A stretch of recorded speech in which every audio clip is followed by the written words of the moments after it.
Tim dari Polda Kepri menangkap salah seorang penyebar hoax. Hoax tak tanggung-tanggung yang disebarkan hoaxnya ini adalah terkait dengan Kapolda.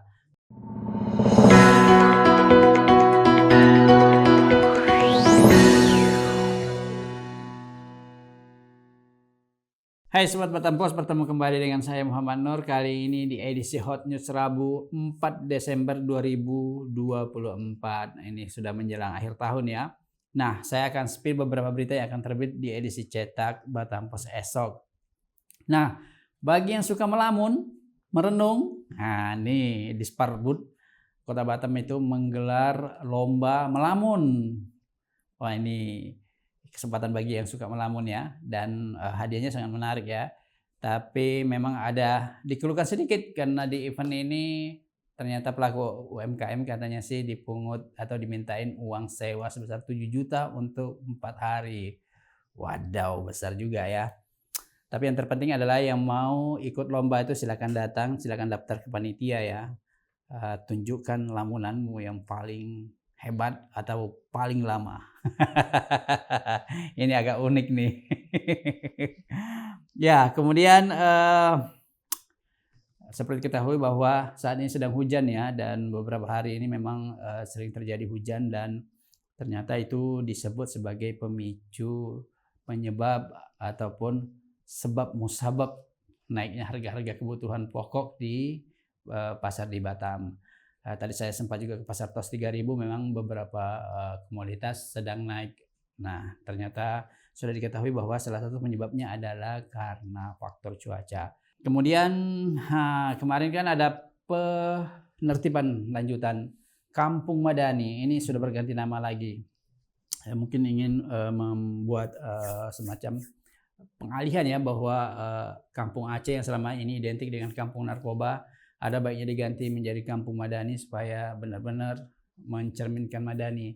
Nah, kemarin dalam rangka untuk mencapai Madani itu, tim gabungan kembali merazia dan meratakan 12 bangunan ya di Kampung Aceh dan mengamankan 4 orang yang ternyata positif mengkonsumsi narkoba. Nah, terkait rencana menjadikan Kampung Aceh menjadi Kampung Madani itu juga warga di sana ternyata sangat mendukung langkah kepolisian ya.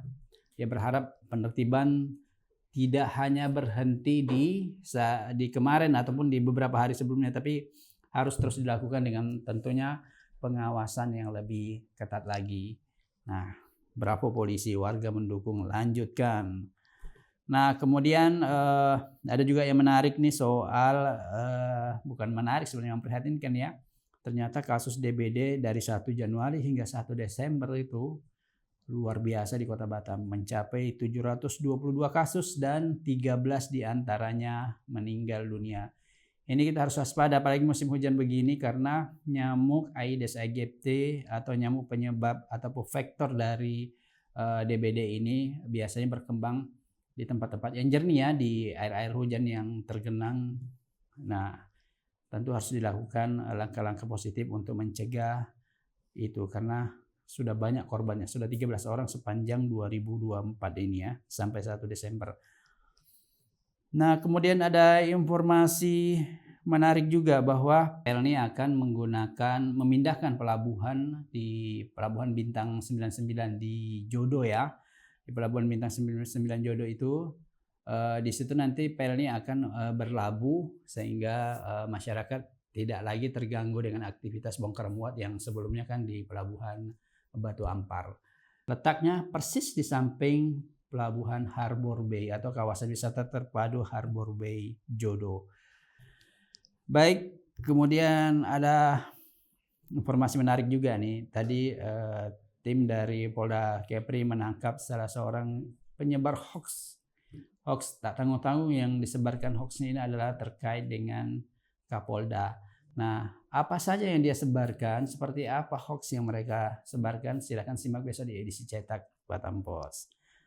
Nah, kemudian nih ada menarik nih, iPhone 16 yang sempat dilarang oleh pemerintah karena berbagai hal. Nah, ternyata kalau di Batam itu aktivitas jual beli iPhone 16 itu masih berjalan.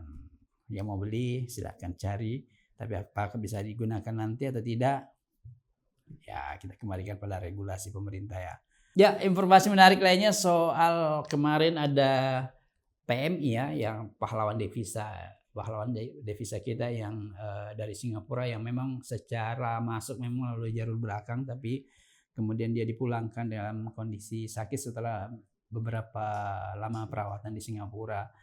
Nah, disebutkan bahwa informasi terbaru bahwa tidak ada mengalami kekerasan ya, tapi murni mungkin karena sakit. Mudah-mudahan cepat sembuh dan mudah-mudahan ke depan juga tidak ada lagi PMI kita yang berangkat melalui jalur belakang ya, atau jalur ilegal.